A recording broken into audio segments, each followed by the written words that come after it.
everyone. You might be wondering why I've gathered you all here today. Okay, no, I'm just kidding. My brother told me he'd give me $10 if I started my speech that way, so mark that one's for you.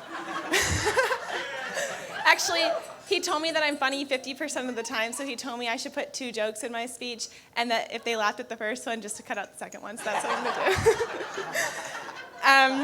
I want to start by thanking each and every one of you for coming here today. The fact that we have a room full of 92 people that are willing to fly to Mexico to celebrate Monica and Kesh, to me is just such a testament to the character, how loved and cherished these two are.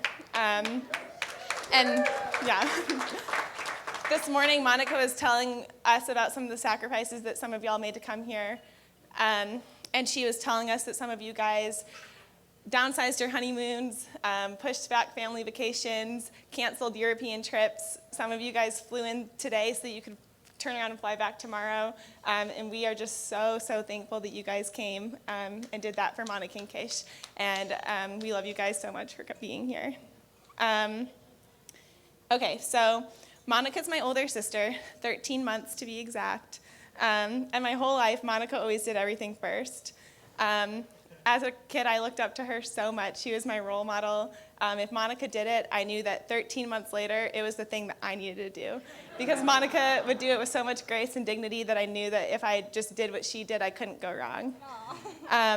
Some people think that it's a funny coincidence that we both went to TCU, both studied nursing, both ended up working at the same pediatric hospital in Fort Worth.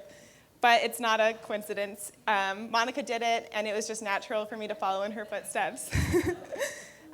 So a couple years ago when I got married to my husband, Ben, I just had this moment of panic when I realized that for the first time in my life, I was doing something before Monica. And I was like, I have no idea what I'm doing. I'm stepping into uncharted territory here. So Monica, I'm so glad that you got married today because you are going to be an absolutely amazing wife to Kesh, and I know that I will be able to learn from your example, and I'm just so thankful for that. So my mom loves to tell the story of the time when we were little. She asked us if we wanted to share a room, and then we could use our other room as our toy and game room. And I was all about that. Monica actually never played with toys as a kid. She was always writing stories. And if you've read her blog, you know that actually turned into an absolutely amazing talent of hers. So Monica said no, and I was crushed. And I confessed to my mom and my sister that the reason that I wanted to share a room was because I thought that if a bad guy came in through the window, Monica would be able to protect me and she would be able to tell me what to do. But Monica is wise beyond her years. And she looked at me and she said, "Marcie, I'm only 5. I can't protect you from the bad guys." So looking back, I'm so thankful that I did not ever have to rely on 5-year-old Monica to protect me from anything. But now Monica is 26 and she is still a protector. She's just a protector of much more important things. So Monica, you are a protector of human rights and dignity. You have this unique capacity to see every single individual as somebody that just has this captivating story to tell. And you've made it your life's goal to collect as many of these stories as possible. And it's something that I admire about you, and I know that I can learn from you in that regard. Monica, you're a protector of faith and love. For those of you who don't know Monica, she works as a nurse in the pediatric ICU, and she has seen some dark days. She has seen families that are just going through the worst thing that you can possibly imagine, and Monica has had to struggle with just tragedy and seeing parents just dealing with really hard things. But Monica has come out on the other side of these moments with the realization that faith and love, even in the midst of tragedy, are always worth it. They're always things worth fighting for. And I know that your bright smile has brought hope to so many of these families in the ICU. And at work, I have a mantra, WWMD, what would Monica do? So on those days when I'm tempted to cut corners, I'm in a hurry, I just think to myself, what would Monica do? And I know that if I use her moral compass as my moral compass, then I will always be led towards compassion and doing the right thing for my patients and families. Monica, you're a protector of wisdom and knowledge. When we were little, Monica and I would read Harry Potter in our rooms at night, and we would knock on the wall every time we got to the end of a chapter, so that way we would hear through the walls and we would know where the other person was in the book. And that way we wouldn't spoil like what was happening in the books, but we could still talk about it. And so as an adult, Monica still has that love for reading and literature. She has a bookshelf in her apartment that has books that have just absolutely changed her life. And if you go over and ask to borrow them, Monica will be happy to not only lend you the book, but invite you for tea a couple weeks later so that you guys can sit down and discuss the deeper themes of the book. But before you leave, she will take your picture of you holding the book, so that way she has a record of who took which book. And she'll make sure that she gets every single one back. Last but not least, Monica, you're a protector of adventure.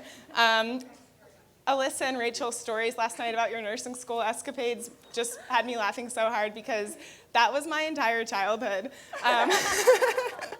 I remember when we were 5 or 6, we were practicing our fire safety plan. My dad was supposed to be watching us. He fell asleep on the couch, and Monica took the window. She opened the window to our bedroom and took out the screen, and for an hour, she lifted me and my brother out the window, and we would jump out, and then wait for Monica to jump out after us, and then we would run in the front door and do it again. So that way, we would always be prepared in case there was a fire. Also,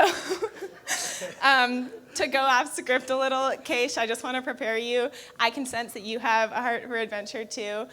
You might want to find out if Monica has a hidden agenda if she's taking you on an adventure. Because I'll also never forget the time that Monica asked me if I wanted to go to an African market. And I said, yes, of course. So we drove to the other side of Dallas, and I thought I was going to, look at all of the beautiful, colorful African trinkets.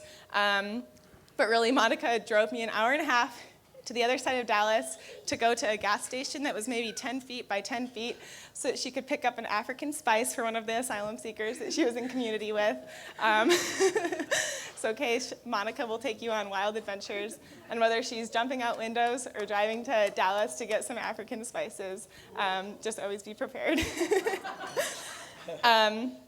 So Monica, knowing all of these things about you, I remember last Thanksgiving, 2 Thanksgivings ago actually, I was sitting with my cousins Lindsay and Lauren, and we were just kind of speculating what type of man Monica was going to end up with.